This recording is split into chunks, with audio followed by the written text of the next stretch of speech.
سلام وخت بخیر. در این مهال د مهمو خبرونو ټولګي ته ښه راغلاست. د خبرونو سرټکي. په هېواد کې د بهرنیو ترهګرو ځای پر ځای کېدل، طالبانو له ننګرهاره نورو ولایتونو ته د پاکستاني طالبانو د کورونو لیږد پیل کړی.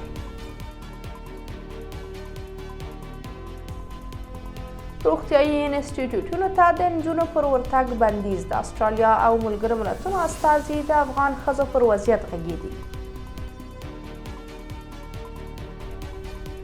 د هیوادوالو بې سرپناهي او د نړیوالو بنسټونو اندېښنه. د کډوالو په چارو کې د ملګرو ملتونو عالي کمیشنرۍ وایي 6.6 میلیونه کسان سرپناه ته اړتیا لري.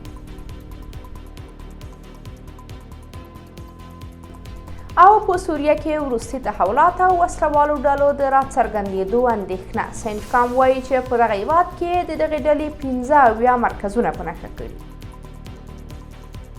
بشپړ خبرونه. د ننګرهار سیمه ییزې سرچینې وایي چې طالبانو له تېرو 2 اونیو راهیسې له ننګرهار څخه نورو ولایتونو ته د پاکستاني طالبانو تحریک یا TTP د کورنیو لیږد پیل کړی دی.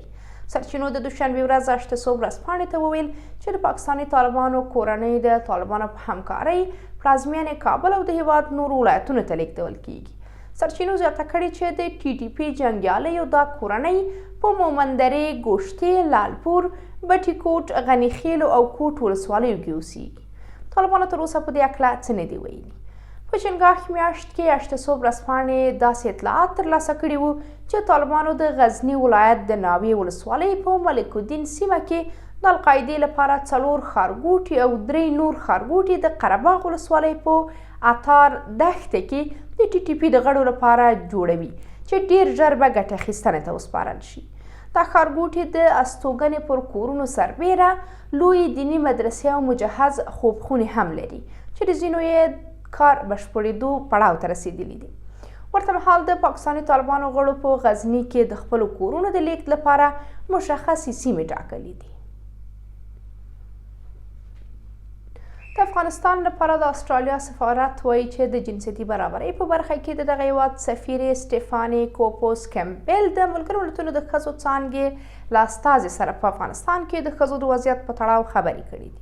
د افغانستان لپاره د استرالیا سفارت د دوشنبې ورځ په خپله ایکس پاڼه کې لیکلي چې سټیفاني کوپوس کیمپبل د ملګرو ملتونو د ښځو څانګې له استازي سره په افغانستان کې د ښځو او ماشومانو حقونو او د بشري حقونو پراخو ننګونو په تړاو خبرې کړي دي. د افغانستان لپاره د استرالیا سفارت دا خبرې یو د تود بحث بللی. د دې مخکې د استرالیا د بهرنیو چارو وزارت په افغانستان کې د نجونو او ښځو پر مخ د روغتیایي انسټیټیوټونو د دروازو د تړل کېدو په غبرګون کې ویلي وو چې طالبانو د ښځو لپاره د زده کړو او کار په برخه کې وروستی فرصت هم له منځه یووړ. په افغانستان کې د بشري حقونو وضعیت په تړاو اندېښنې په داسې حال کې مخ پر زیاتېدو دي چې طالبانو د ښځو او نجونو پر مخ د انسټیټیوټونو د دروازو په تړل کېدو سره د هېواد د نیمایي قشر ژوند له ګواښ سره مخ کړی دی. د کډوالو په چارو کې د ملګرو ملتونو عالي کمیشنرۍ یا UNHCR وایي چې په افغانستان کې شاوخوا 6.6 میلیونه کسان کافي سرپناه نه لري او په 2024 کال کې سرپناه ته اړتیا لري. نوموړي بنسټ د یکشنبې ورځ په یو خپاره کړي راپور کې ویلي چې له ګاونډیو هېوادونو څخه د راستنېدونکو لوړ شمېر د سیلابونو او زلزلو په ګډون طبیعي ناورینونه او د بېوزلۍ او بیکارۍ کچې لوړېدل د افغانانو ترمنځ د سرپناه د اړتیا د زیاتوالي اصلي عوامل بلل کیږي.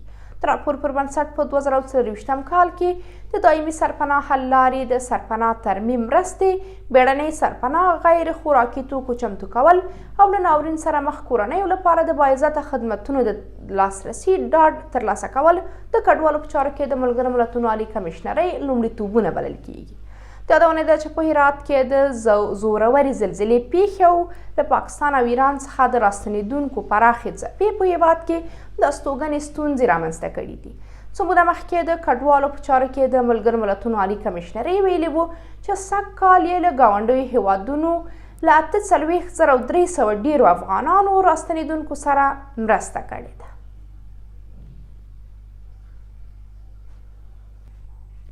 د امریکا د متحده ایالاتو مرکزی قومندانۍ یا سینټکام خبر ورکړی چې په سوریه کې د داعش 15 مرکزونه د هوایي بریدونو له لارې په نښه کړي دي.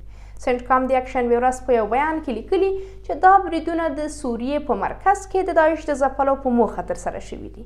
د امریکا مرکزي قمندانۍ په بیان کې راغلي چې داعش ته به اجازه ورنه کړي څو په سوریه کې د ځان د بیا راژوندي کولو له فرصته ګټه پورته کړي.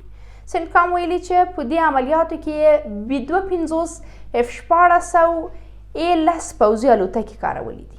د نوموړې قمندانۍ په وینا په دې بریدونو کې ملکیانو ته کوم زیان نه دی رسېدلی. دغه بنسټ یادونه کړې چې له خپلو متحدانو سره به په سوریه کې د داعش ځپلو ته دوام ورکړي. د امریکا مرکزي قمندانۍ په سوریه کې ټولو سازمانونو ته خبرداری ورکړی چې له داعش سره د همکارۍ په صورت کې به له شدید غبرګون سره مخ شي.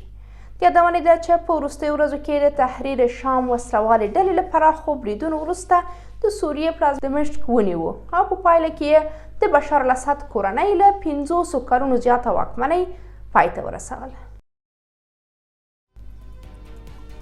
قدرمنو لیدونکو، دا زموږ د دې مهال مهم خبرونه. تر بیا د خدای پامان.